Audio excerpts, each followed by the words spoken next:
We are back with the College Football Every Game on the Board podcast with our closer, Robbie Veno. We're going 189 on the rotation number to the end of the card. Get all Saturday's plays and bets, recommendations from Mr. Veno. Robbie, welcome into the podcast. How are you?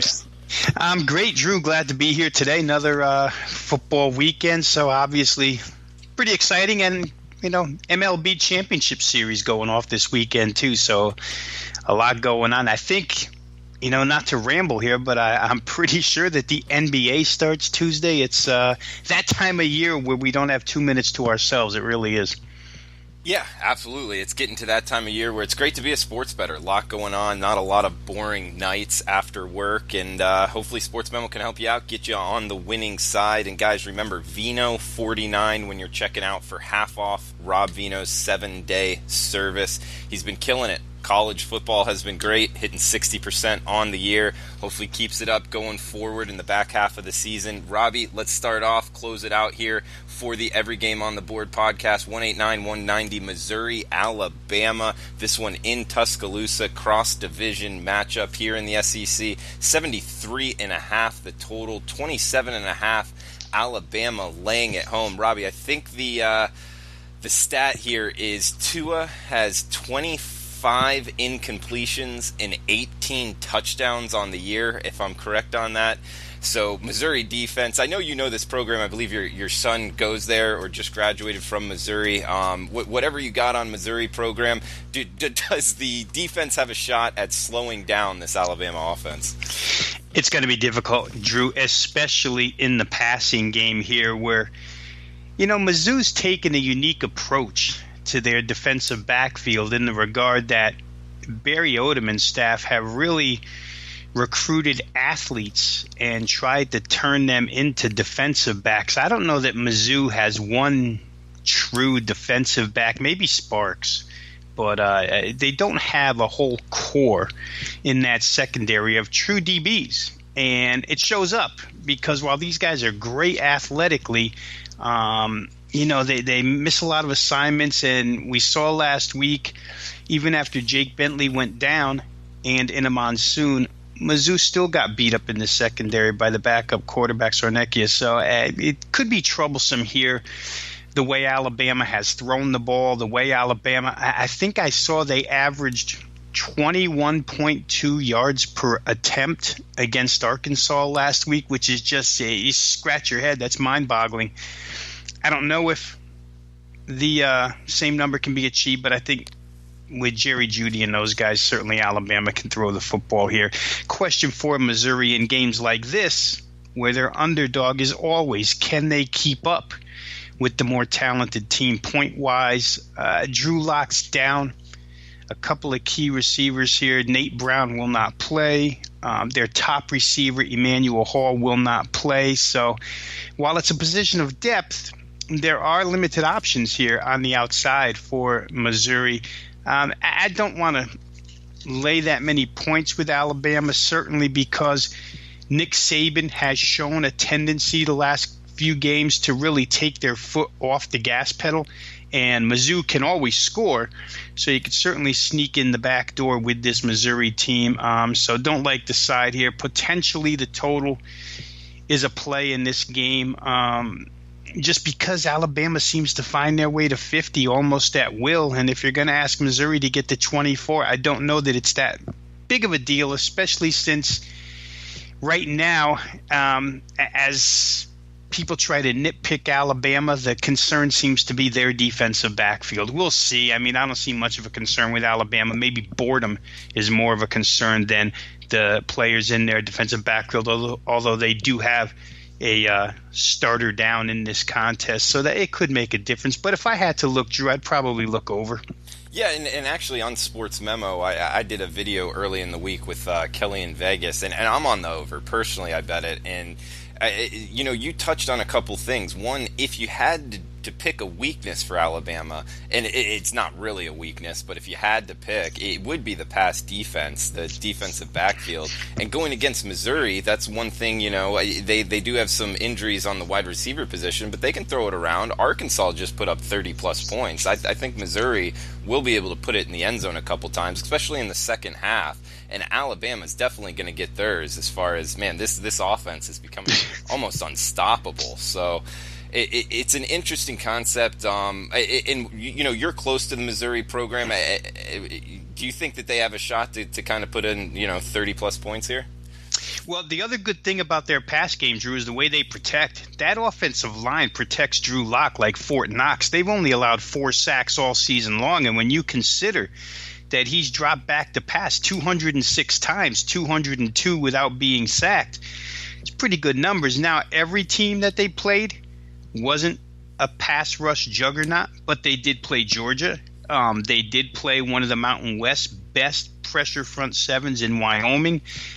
They played Purdue, who's not a great defensive team, but shows some pressure, South Carolina. So really, if you're just taking all components of their passing game and adding them up, sure. I think that if you're playing over in this game, like I said earlier, I think you got to make it to 24 with Mizzou, because Alabama can probably do the rest.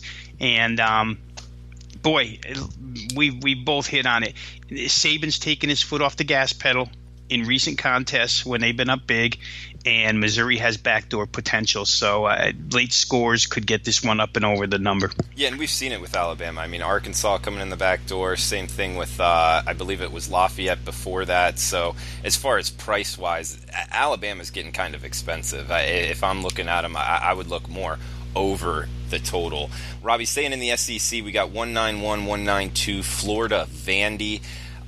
This number jumped off the board to me, Robbie. We got the Gators laying 7 to Vanderbilt. I thought it was short, but when you dig deep into it, I'm not so sure it is. It's kind of going to be a sleepy atmosphere. I believe 11 a.m. local time kick with the Gators laying 7 on the road here in Nashville, 50.5 the total. The Florida kind of struggling, or has struggled offensively. This 7 number, it might not be so short. What's your take on it? Yeah, and it could be a real good atmosphere for Alabama or for Vanderbilt, Drew, even though most times you would think about it as an early start being somewhat of a sleepwalk type of game, but it's a big reunion weekend. I happen to know a Vanderbilt grad, and a lot of ex-Vandy, a lot of alumni are going to be there in the stands for that contest. So for people who are, over college age, who now have families and homes and whatnot, they don't mind going to an 11 o'clock game at Vanderbilt, where the 20-year-olds might have a more difficult time waking up from the night before. So I think that the atmosphere could be pretty good here. And the fact that Florida somewhat wears a bullseye on their chest now with their recent performances and their ascension up the SEC East Division, I think that brings a lot of energy to the crowd here in this game. Both teams obviously play in the same divisional contest. Vandy has given Florida problems in the past, and I don't know, despite some really big victories for Florida thus far on the season, I don't know, Drew, that they're to the stage offensively where we just go on the road and lay a touchdown or better than a touchdown to a team that can play defense the way Derek Mason's team can. Certainly he can come up with game plans to stagnate offenses that aren't ultra productive, which Florida, in my estimation, isn't yet. Florida's had a great season on the defensive side, and it might be difficult for Kyle Shermer to make consistent plays, but in this instance, maybe Vandy only has to make a few plays in order to stay close. Power ratings made the game Florida -8, which is where it opened. Money's carried it down to the 7 mark here. Vandy may have enough, Drew, to stay close, and it might be a difficult enough atmosphere, though certainly. And if you're rating the 14 SEC venues and the difficulty to go in and play at any one of them, Vandy probably ranks at the bottom of that list. But I think in this particular instance, there are extenuating circumstances that may make this a more difficult game for Florida than Dan Mullen would like it to be. And his team, we don't know enough about them yet handling success. So it's hard to make a judgment on whether Florida is starting to read the press clippings or whether Florida still has their nose to the grindstone. I know the head coach obviously has the ability to keep a team's nose to the grindstone, but a slip-up by Florida, maybe a win less than 7, wouldn't be too surprising. Yeah, I can see it. I mean, early start, like we said, and just spot-wise for Florida, coming off their biggest win in years at home, now going on the road, Vanderbilt, well-coached team, defensive team. I could see it being low-scoring and just kind of Florida getting out of there, kind of in a low-scoring affair, so I wouldn't want to be laying 7. But let's head out to the Big 12. We got Oklahoma State, Kansas State. Looks like the Cowboys laying 7 on the highway, 61.5 the total. Tough place to play, but Oklahoma State looks to bounce back. Robbie, how do you see it? Yeah, because defensively, boy, as much as I early on this season praised the hiring of Jim Knowles, former Duke defensive coordinator, OSU brings him in to become more aggressive. Oklahoma State had used somewhat of a passive defensive approach, bend but don't break type approach. But they brought in Knowles, and aggressively they did well the first 2 games. And then they played the Boise State game, and they limited Boise State's offense. And I thought, boy, this defense is on their way. It hasn't been good since they hit Big Ten play. And Texas Tech lit them up. Kansas didn't beat them, but Kansas did well against them, scored 28 points. A team that just fired their offensive coordinator yesterday put up 28 on them. Oklahoma State comes back with another bad defensive performance last week. But KSU has not moved the football at all this season, Drew. But right now, kind of questioning how good that Oklahoma State defensive scheme is. It could be that it's the first year. It's only 5 games in. The defense hasn't gotten totally used to it yet, and maybe handling a team that doesn't necessarily have a humongous, explosive offensive playbook. Maybe a team like that is a good elixir for Oklahoma State in this matchup. But it's hard for me to back them right now. It really is with the defensive side. The pleasant surprise has been the offensive end of things for Oklahoma State. You would have thought that after losing Mason Rudolph, after losing James Washington, some big offensive pieces, that maybe Tyler Cornelius and company couldn't keep it going, but they have. Justice Hill's been great at running back. They lean on him quite a bit, and the passing game's been real good for Oklahoma State thus far this season, averaging 309 yards per game. They're going to test KSU.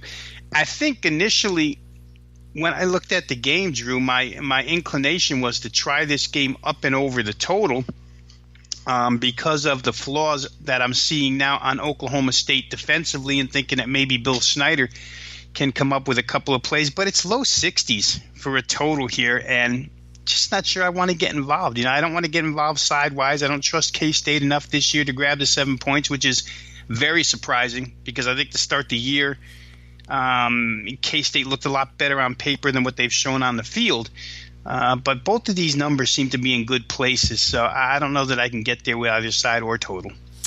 Robbie, let's head to Conference USA. We got UAB at Rice. Looks like the Blazers laying 16.5 on the highway, 52.5 the total.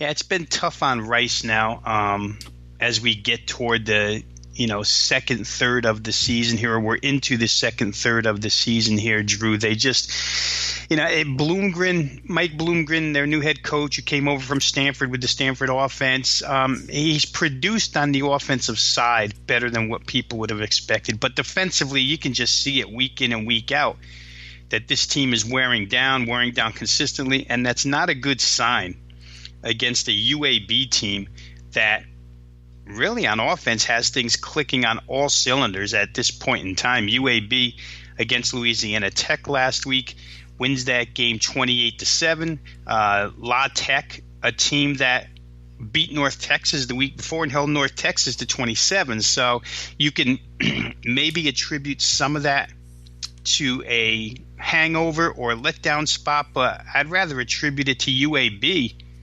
playing real good offense right now, and the defense has come around the last couple of weeks. Charlotte, I don't know that we can count too much of Charlotte, count too much of the 7 points they allowed to Charlotte, but still, UAB's only allowed 7 points in each of their last 2 games, winning by identical 28-7 scores. So I don't see much hope for Rice in this game. I think UAB is kind of flexing their muscles here as a team to reckon with inside that conference, inside that division.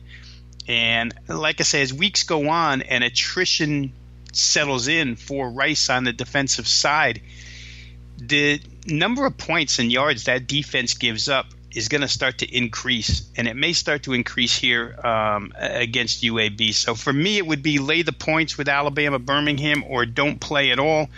If you're looking at the total in this particular game, you're staring at a number that's come way down from 56.5 down to 52.5. And I don't necessarily know that I agree with the huge line movement down, but I do know that there is some rain expected in the Arkansas game. I didn't check into Houston, Texas weather for Saturday afternoon, but there may be the possibility of some weather. The rain seems to be moving that direction from the hurricane yesterday. So perhaps that's a reason for the total going down.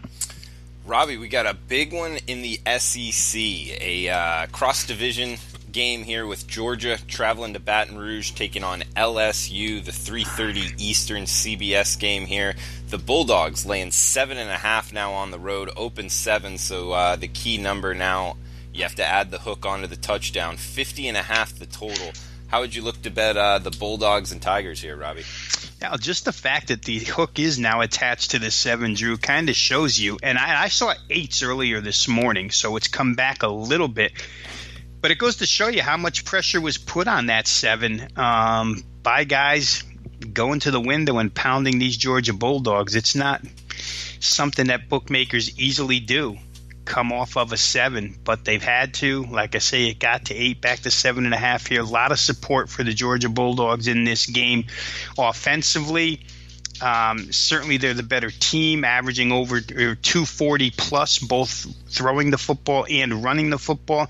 LSU doesn't necessarily have a weakness, although they've been hit a little bit in that secondary, Drew. You know, Greedy Williams, obviously the main attraction in that LSU secondary, and it's a good group, but they have been banged a little bit by opposing offenses here, giving up 222 yards per game. So maybe Georgia tries to capitalize on that, but that means they have to protect their quarterback, which could be difficult here. I think when you break it down fundamentally, it's hard for me to not take LSU in these points, which would buck, like I say, where the money has gone so far. It's obviously come in on Georgia, but I think that LSU defensively, we just talked about atmospheres that are not very difficult to play in the SEC. This is not a night game in Baton Rouge, a middle-of-the-day game. I'm sure LSU would prefer to have this game in Death Valley at night, but television has it moved to 3:30 in the afternoon, so it won't be quite the same, but it'll be a great atmosphere for LSU and the most decent test for Georgia so far this year. If they can crack this LSU defense, then I think they might be on their way to a potential spot in that Final Four for the college playoff. I don't know. You know, Joe Burrow becomes your biggest question mark, the quarterback of LSU in this contest. Can he come through? Because I don't know that LSU will be able to run it real well against Georgia. They're going to have to throw it. A difficult game for me to play either way. I've liked Georgia as an over team for the majority of this season. Here in what could be a defensive struggle, it's kind of tough to get there, but 50.5 leaves the door open for the key number of 51. And to say a Georgia game can't hit 51 at this point in time, to me, is kind of ludicrous. I think any Georgia game could hit 51, so maybe we'll still give a look to this over, Drew. Sidewise, though, not too sure.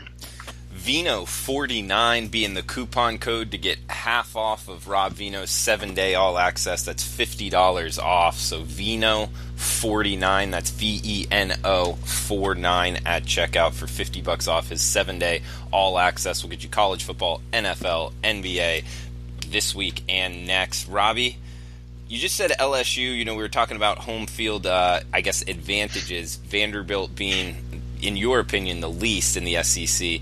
Would you put LSU's as the strongest? Boy, that's tough to say because there's so many strong ones there. But LSU at night, I think you would say, if you really wanted to get down to the specifics, I think you could say Baton Rouge at night, Death Valley at night becomes maybe the most difficult atmosphere to get involved with. I think any game, because of the talent level, if you play in Tuscaloosa, very tough. Florida, the Swamp used to be extremely tough. Maybe they'll bring that back. I guess to answer your question, short version, Drew, sure. LSU at night, I think might rate as number one, and by a hair, but I think it might rate as number one. Yeah, there's a lot of tough ones, so I mean, it's kind of like picking needles. But yeah, I would agree with you. We got New Mexico State, UL Lafayette, and the Sun Belt, actually former Sun Belt matchup here before New Mexico State, I guess got the boot. But 68.5 the total. Lafayette laying 7.5 at home. How would you look to bet this one? Yeah, surprisingly, New Mexico State had a lot of backing coming into the season. That backing faded because they got off to such a miserable start. But last week, the performance by quarterback Josh Adkins and the running of Christian Gibson came around again. And all of a sudden, New Mexico State here in midseason is building a little bit of really good form and could be difficult for UL Lafayette, which is a team that plays very little, if any, defense. This particular game has some really, really strong fundamental matchups when you look at the numbers, pass offense versus pass defense, run offense versus run defense. It would seem as if both of these teams could be able to hand off the ball and get gaping holes, especially ULL, Drew, with Trey Regis and company. ULL really, the philosophy changed a little bit with the coaching switch this year at Lafayette. When Billy Napier came in, he pretty much proclaimed that he was going to model everything he learned under Nick Saban during his time at Alabama, pretty much a pro-style run offense with play action to work off of that. And they run the football real well. I don't know that New Mexico State has the ability to stop them from doing so. I could counter by saying New Mexico State should be able to run on Lafayette as well. Who can pass it better? I think they'll both be able to pass too. That's why this total sits as high as it does right now at 68.5. It was open 63.5, and bettors have hit it hard and often, all the way up to 68.5. Now, I don't know that that's even enough. You're asking these two teams to get involved in a 35-34 game to cash your ticket. Theoretically, when you just break that down, it doesn't seem like a heck of a lot. UL Lafayette, after going through the trio of SEC teams that they had to play so far this year and SEC defenses, it's going to look at New Mexico State and think that this is just a walk in the park. So I like offense on both sides here. I don't know that UL Lafayette's problems on defense are correctable as of right now. So expect New Mexico State with Atkins having a hot hand right now to probably move the ball on them too. I don't know that I would play this game as far as side is concerned. If I had to, maybe you take the 7.5 with New Mexico State in what my mind figures to be a track meet. And Robbie, you say Atkins having the hot hand. What do you mean by that? Threw for over 400 last week. And it's, it was very that New Mexico State offense that we knew from last year. Was it Tyler Rogers, Drew? Who was yeah. I get the? Oh yeah, that guy was good. Right, and they had Larry Rose III, and we just expected that that within that system, maybe it was a plug and play type system, and it hasn't really turned out that way for this team up until now. I think that some things are starting to click. You read a couple of quotes from head coach Doug Martin, and it seems that it took some time, but maybe the offense is getting there now. And when you face a defense that allows over 500 per game, and you have a quarterback coming in, it's only one game, so maybe hot hand was a bad phrase to use, but I think that there's been a turning point, and maybe it's just because they're in Sun Belt play now, where New Mexico State may look to be better offensively week in and week out, something like what we're accustomed to seeing. I don't think it's going to get to the Tyler Rogers, Larry Rose days.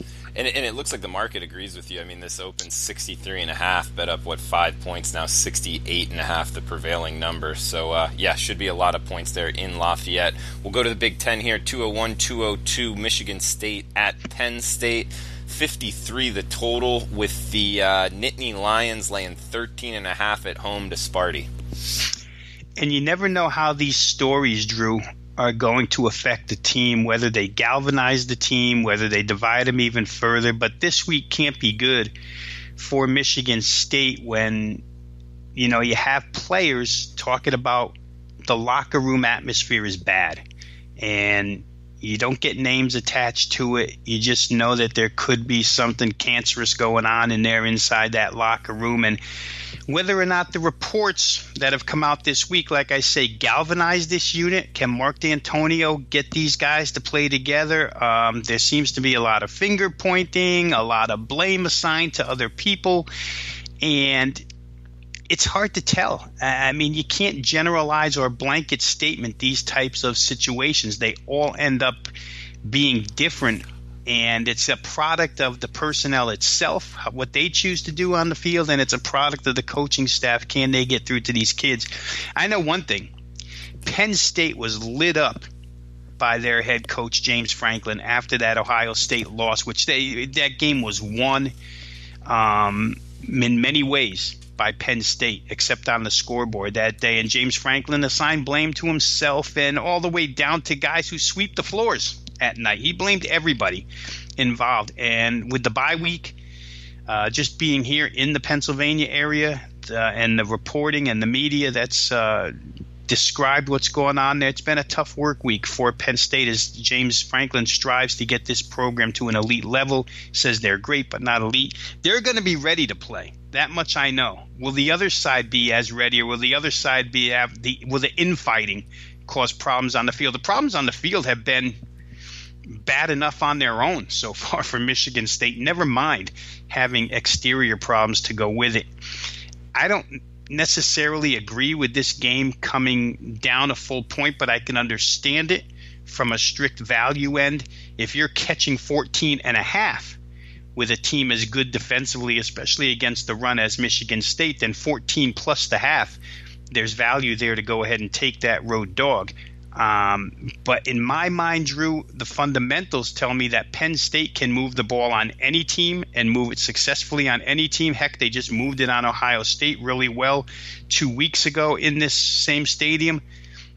You know, is Michigan State the same defense as Ohio State? I'm not really sure. Ohio State's got problems in the secondary, but Penn State might be able to light up this secondary as well. If I had to choose, I'd play the Penn State side now that it's under 2 touchdowns. Now you come back and get less than 14 here. You only have to lay 13.5. Total has come way down, 58 and down to 53, which somewhat surprising too, because Penn State, like I say, that offense, what Trace McSorley's been able to do after losing so many players on that offense and productive players, including Saquon Barkley, really, really is kind of amazing to me. And I don't know that Michigan State can stop them. Guys, Rob Veno, overall record 31-21, 60% college football so far year to date. We got 4 games left, but just wanted to give him a shout out. 20 stars, 4-1, 80%. 15 stars, 16-8, 67%. Those are the 4 and 5% plays now on the new rating system. Rob Veno's a great choice. Going to get a lot of volume with him. At least, Robbie, 5 or 6 plays a week. Is that what you're going for, if not more? Yeah, it's usually in that vicinity of 7 or 8 on a Saturday. And the 20 star is always there, backed by a couple 2 to 3 15 stars. So, yes, certainly it's in that 7 to 8 range. Now we have a lot of buys going on, and it may get to, a hair bit lower, but I'm not, this card was so loaded this week, Drew, that I'm going to stick with that 7 to 8 range. All right, good stuff. And we're week 7, I believe, and 60%. So keep it up, man. And guys, remember the code VENO49, VENO49 at checkout for half off his 7-day all access. Robbie, let's head out west. We got 4 games left, all late night specials. 10:15 Eastern start here. Hawaii traveling to the mainland, not only the mainland, going to Elevation. Hawaii at BYU, 56.5 the total, with the Cougars laying 11 at home in Provo. Yeah, and the big news out of Provo, just a couple of hours old, maybe 2-3 hours old, is that Tanner Mangum is benched for this game. They're going to go with freshman quarterback Zach Wilson. It'll be our first chance to see him on the field here as he takes over the offensive problems for BYU, Drew, I thought when they fired Ty Detmer, things would get better offensively. I believe the whole program at BYU thought it would get better offensively, but it really hasn't. BYU right now, 116.5 yards on the ground per game, 189.5 yards through the air per game, for a grand total of 306 total yards per game. In modern day college football, you're not going to win with 306 yards unless you have, 18 NFL players on the defensive side of the field. And for BYU, they're pulling out every single straw right now to try and find a way to move the football. I don't know that Wilson's the answer. I know this.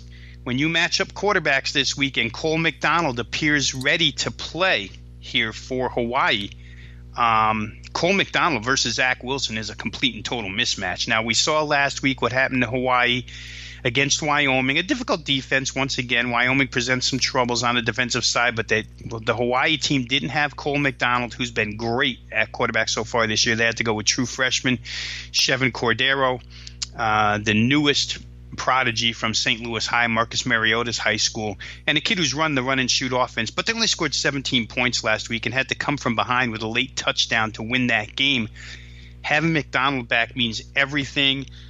For BYU to face this run-and-shoot could be difficult. Now, BYU has faced a couple of real good offenses so far this season, but BYU much prefers to be defending a team that wants to run the ball first and maybe play short passing game. This game that Hawaii plays with the set of receivers that they have, John Ursua and company, guys are running all over the field, crossing patterns, verticals, whatever. I think BYU has a tough time keeping up. I think McDonald has a big day. I don't know what to expect out of the freshman Wilson. So for me, it would be Hawaii in this contest. The total seems to be the choice of the money right now because the game opened 51. We see it as high as 58 at Pinnacle, but I'll use a general universal number right now of about 57 across the board at major shops. That's all due, in my estimation, to Cole McDonald being quarterback at Hawaii. Once this news of Zach Wilson playing quarterback for BYU really gets out there, I think this total's coming down even further than 57. So we're going to see an awful lot of take back in that total over the next 24 hours. And Cole McDonald's for sure playing? From what I read, it seems more likely than not. Now, if he doesn't go, the total probably comes down even further if Cordero starts here and then you'd have two freshman quarterbacks playing against one another, and you could expect that if you like under right now, I'd be playing under right now at this price, because you won't get anything near this price if Cordero winds up being your quarterback for Hawaii in this game. And are they true freshmen, Robbie? Yes. Okay. Yeah, yes. That's a big ask to put a true freshman in there. All right, hey, heading to the Pac-12. This one a little bit earlier of a start. Still a night game. UCLA at Cal. 52 the total. Looks like Cal laying 7 at home. What do you think about this one? Yeah, UCLA hung around last week due to turnovers, but I don't put a lot of faith in what they did last week. It's still an extremely young team. I'm forgetting the exact amount of freshmen that are seeing the field for Chip Kelly. But when you watch them play, the miscommunication that we see on the offensive side, the misreads and missed assignments on the defensive side, I really think UCLA is probably further ahead of the game on defense than they are on offense. I think that's an obvious statement to make here.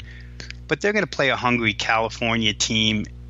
For UCLA, it's certainly a step down in class from playing Washington last week. But for Cal, it's a step down in class as well. And I think what Justin Wilcox has done there at California, Drew, is really, really good. And I think they've had some difficult beats this year. I think they're better than their record indicates. Right now, they're averaging about 410 yards per game on offense and only allowing 331 there, plus 79 yards per game, which is a real good total for a team that's not a 5-1 team or something. So for Cal, I think the signs are much better than UCLA. Just to compare, those numbers that I just gave out on Cal, plus 79 total yards per game, the UCLA side is minus 96 yards per game.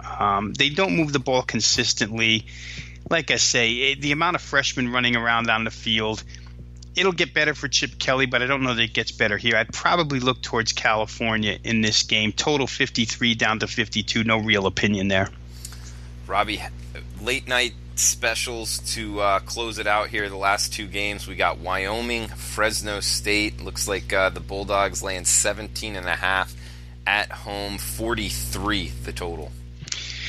You know, Wyoming's offense, Drew, is atrocious. I mean, Tyler Vanderwall at quarterback with all the accolades from his head coach that he gave him heading into the season and into that first game against New Mexico State, actually saying that he was a better quarterback than Josh Allen when he got Josh Allen, which may be true because Josh Allen wasn't really recruited by many people, if any at all.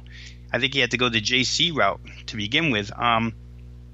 So you start to think after that first game that maybe Vanderwall's okay, but the passing numbers on this team are ridiculous. It's a prehistoric offense, one of the few still remaining in college football, pro style, huddle, methodical.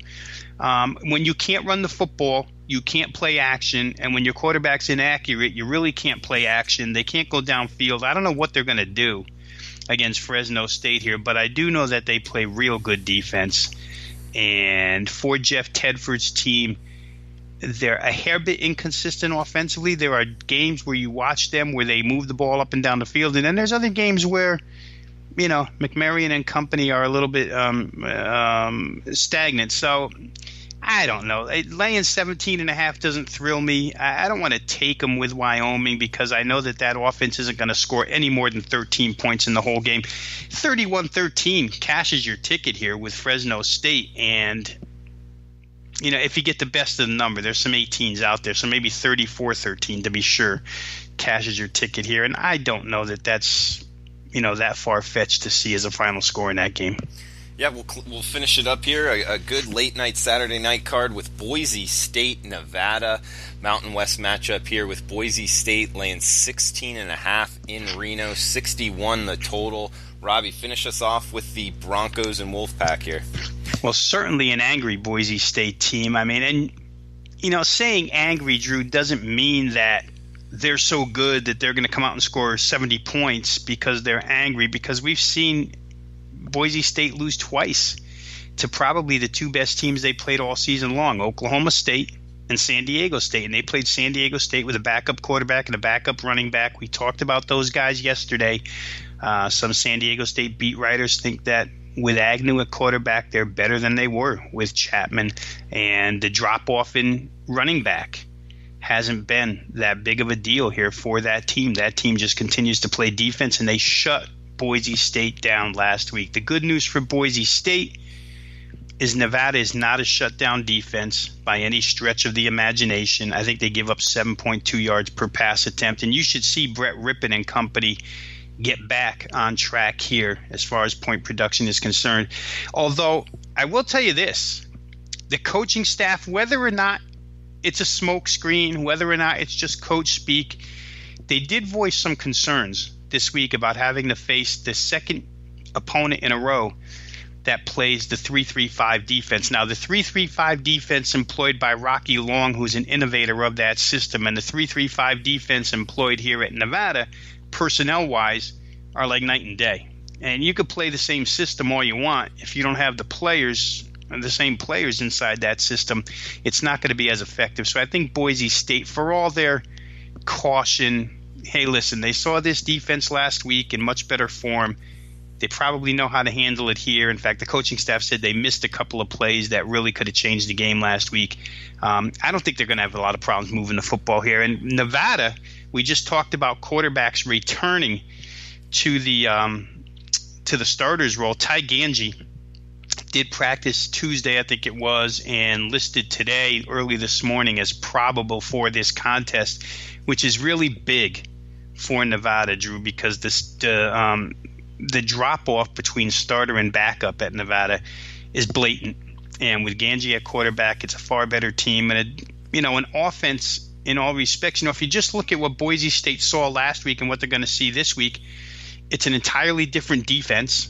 Boise State gets an advantage. They played a great defense last week. They're going to play a subpar defense this week.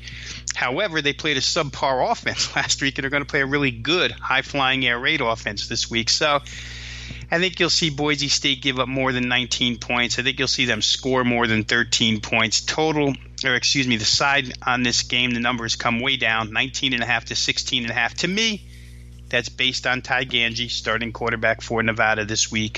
He won't be 100%, but even at 85, he's better than most. And total's gone up from 58.5 to about 60.5 right now. So I think you might see some points in that game, Drew. I think Boise can score. I think Nevada can score. Those nighttime games in Nevada, and especially against Boise State over the years, have gotten a little crazy. If you date yourself back to the Colin Kaepernick senior year, or his final year at Nevada, they played a wild 3-4 overtime game where Nevada upset that team. So could be an interesting matchup. I think maybe there's a lot of points in that contest. Yeah, remember it was snowing that night. And that brings up another point. Any weather concerns across the country you think we need to worry about? It looks like this tropical storm system, as far as gameplay, I don't know if it's really going to affect any games. It looks like it will already be off the coast by Saturday morning. But anything else you think the listeners need to know about? A couple that I saw, and it's not going to affect anything in the Carolinas. The Carolinas going to have good weather. The places I saw that'll be most effective, if at all, Drew, would be the Arkansas game against Mississippi, where they had better than 50% chance of rain during that contest.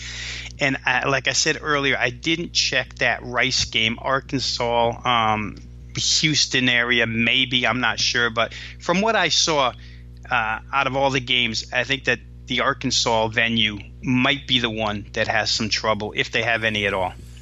And I'm glad you brought up Ganji being back is a big issue, because a lot of people don't realize, the starter's out and it's just, penalize the team. But that's only half the equation, because it matters who the backup is. And I agree with you. On this Nevada team, it is a big drop-off to the backup. So that was a great point there. Veno, obviously knowing a lot about college football, 60% on the year. Use coupon code VENO49 at checkout for half off his 7-day all access. Robbie, last question here. I know you know the kind of Division 1 AA, formerly known as Division 1 AA, FCS teams. What are you thinking? Anything catch your eye, tickle your fancy as far as betting any of that this weekend? I haven't given it the complete and thorough look, but I will say this right off the bat. There's some teams in FCS football that play games like track meets. Last week, I happened to have a play on Davidson and Jacksonville going over a number that I think was 72, and it went, it wasn't quite getting there, and then the fourth quarter went wild, and it really got there. A team like Davidson that has already hit the 90-point mark this year, just running plays like crazy. There's some of those teams out there in FCS football that you can find and take advantage of. If we're just looking for a side, I'll give you a little tidbit here real quick, Drew, is that the Colgate Red Raiders are one of four now, unbeaten teams in 1AA FCS football. And their defense, when you look at their game totals week in and week out, when I first saw one about 4 weeks ago, I think it was 36, 37. I'm like, that's got to be a misprint. That must be the line. Not a misprint. The Colgate defense has been sensational. They're laying 11 to an Ivy League school, Cornell, this week. They're probably more than 11 better than Cornell at this point in time. Don't see Cornell scoring more than a touchdown. So maybe that's a game I'll get to. But I'm going to give it a much better look throughout this evening and into tomorrow and Saturday morning. So Colgate, look towards Colgate, huh? Colgate's been a real surprise in FCS football, and that defense just been crazy. I also, in my power ratings, I'll say this real quick, had Princeton rated a little bit higher than odds makers do right now. Princeton out of the Ivy League, another school to watch out for. Really a devastating offense and a really good defense there as well. And is this line right? I'm looking at Sportsmemo odds right here. Princeton laying 40.5 to Brown. Yeah, it opened, I think, because my power ratings line was right on the money with it. I think it was like 31.5 if you go back and check line history. And it immediately got hit, and it's gotten hit ever since. So, yeah, it's a correct line, but it doesn't take a lot of money to carry an FCS line, obviously. But what money that's been bet on that game has been all bet on Princeton.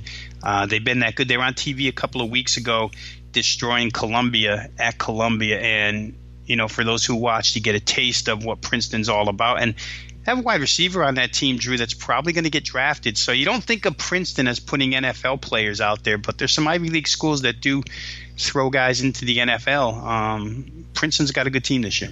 Well, good stuff, Robbie. All the way down the card here. Best of luck with your bets this weekend in college football. We'll have you back on tomorrow for NFL, every game on the board, along with another handicapper doing half and half. But guys, remember the coupon code Veno49 at checkout. Half off Rob Veno's 7-day all access. For Robbie V, I'm Drew Martin. We'll be back tomorrow for NFL Every Game on the Board podcast.